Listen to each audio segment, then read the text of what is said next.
Choosing a dog daycare is a huge deal, right? You're literally trusting them with a member of your family. But how can you be sure you're making the right call? Well, today, we're going to give you a full-on checklist to make sure your dog is safe, happy, and in the absolute best hands. Let's jump in. It's the one question that probably keeps you up at night. You drop your dog off, hoping they're having the time of their life. But what's really going on behind those doors? Is it as fun and safe as they say? We are about to find out. So, to get the real story, we've broken this down into a 4-part investigation. First, we're going to look at the signs of a bad facility. Then, we'll dive into the staff and their safety rules. After that, we'll check in with our most important witness, your dog. And finally, we'll cover how you can be your dog's best advocate.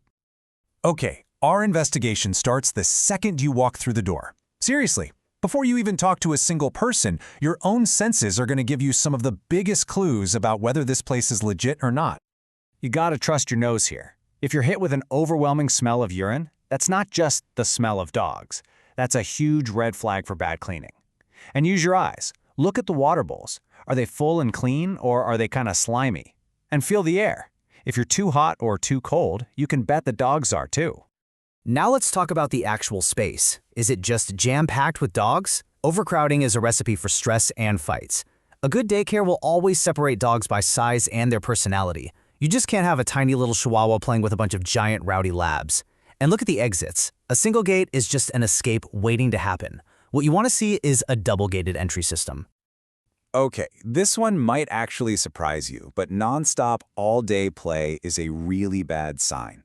Think about it. Dogs are kind of like toddlers. They get overstimulated, they get exhausted, and then they get cranky. That can lead to fights.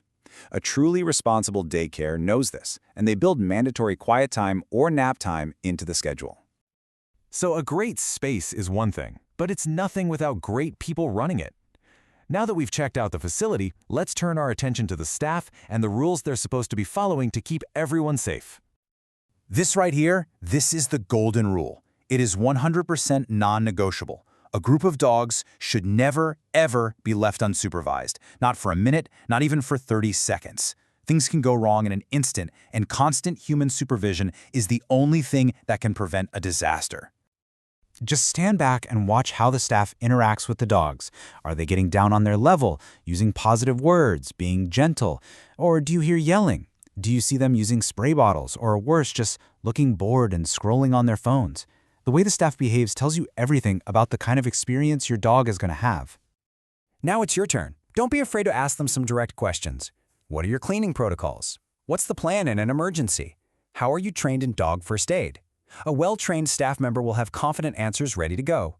If they hesitate or seem unsure, that's a sign they probably haven't been trained properly. You know, a lot of the most important safety stuff happens behind the scenes, based on their policies.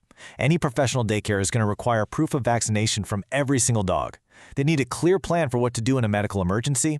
And, this is a big one, they need to be totally transparent about reporting any incident, no matter how small. All right, let's move on to the most important source of information you could possibly have, your own dog. Their behavior after a day at daycare is basically the ultimate report card. So, before your dog even gets to join the main group, the daycare should be doing something called a temperament test. This is a super important screening process. It's all about seeing if a new dog can actually handle a group environment without getting totally stressed out or aggressive. Any place that skips this step is honestly just gambling with the safety of every dog there. Pay really close attention when you pick your dog up. Are they happy and relaxed, or do they seem kind of frantic and anxious? The next day, are they excited to go back, or do they put the brakes on at the door? And yeah, they'll be tired, but being completely wiped out could be a sign of stress. And of course, any mystery scrapes, limps, or injuries demand an immediate and clear explanation. So this is really interesting because it kind of busts a common marketing myth. 100% crate-free sounds amazing, doesn't it? But the reality is, most dogs actually need and want a safe, quiet space to go decompress by themselves. Without that quiet zone, they can get overstimulated, and that's often where conflicts start. Okay, this brings us to our final and maybe most important section, how you can step up.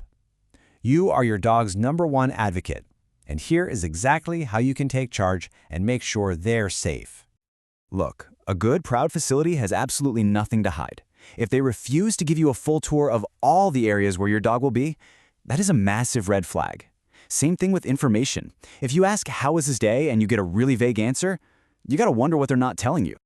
So let's boil this all down into your action plan. It's super simple. Step 1, demand a full tour. Step 2, ask a ton of questions about their safety rules and staff training. Step 3, watch your dog's behavior like a hawk after every single visit. And step 4, and this is huge, trust your gut. If something just feels off, it probably is.